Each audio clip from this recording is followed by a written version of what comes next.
تجھ کو آغوش محبت میں لے کر خون کو دودھ بنا کر پلایا۔ افسوس صد افسوس، زیادہ وقت گزر نہیں پاتا کہ سب والدین کے احسان کو بھلا دیتے ہیں، لیکن عرش عظیم کے مالک نے انہیں نہیں بھلایا۔ میری پیاری بہنوں، حضرت علقمہ کا آخری وقت تھا۔ صحابہ اکرام کلمہ کی تلقین کر رہے تھے، لیکن کلمہ جاری نہیں ہو رہا تھا۔ اس تشویشناک کی حالت حضور صلی اللہ علیہ وسلم کو دی گئی تو آپ صلی اللہ علیہ وسلم نے فرمایا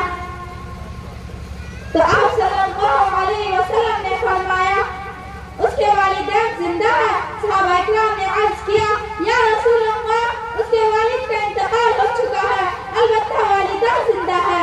آپ صلی اللہ علیہ وسلم نے فرمایا، جا کر ان سے میرا سلام کہنا اور کہنا کہ آپ صلی اللہ علیہ وسلم آپ کو بلا رہے ہیں۔ گڑیا لکڑی کے سہارے سے وہاں پہنچ جاتی ہے تو آپ صلی اللہ علیہ وسلم نے فرمایا گڑیا سے کہ علقمہ کیسا ہے؟ انہوں نے کہا، اچھا ہے، نماز پڑھتا ہے، زکوٰۃ دیتا ہے، صدقہ کرتا ہے۔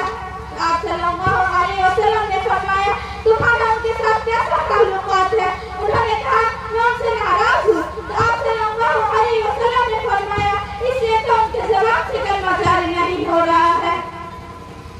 تو آپ صلی اللہ علیہ وسلم نے فرمایا، دیکھو علقمہ کا آخری وقت ہے، تم اسے معاف کر دو۔ انہوں نے کہا، میں اسے کبھی معاف نہیں کروں گی۔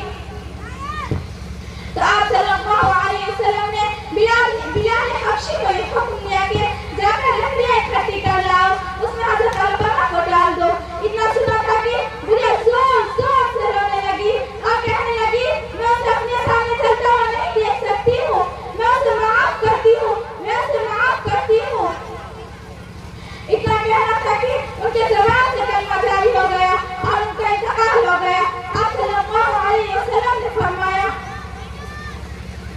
آپ صلی اللہ علیہ وسلم نے نماز جنازہ پڑھوائی اور آپ صلی اللہ علیہ وسلم فرماتے ہیں کہ اے انصار و مہاجر کی جماعت، تم میں سے جو اپنی ماں پر بیویوں کے ترجیح دے گا، ان کی نماز روزہ قبول نہیں ہے۔ یہ والدین کا مقام اور مرتبہ ہے، ان کی خدمت کے ساتھ عبادت بھی قبول ہے۔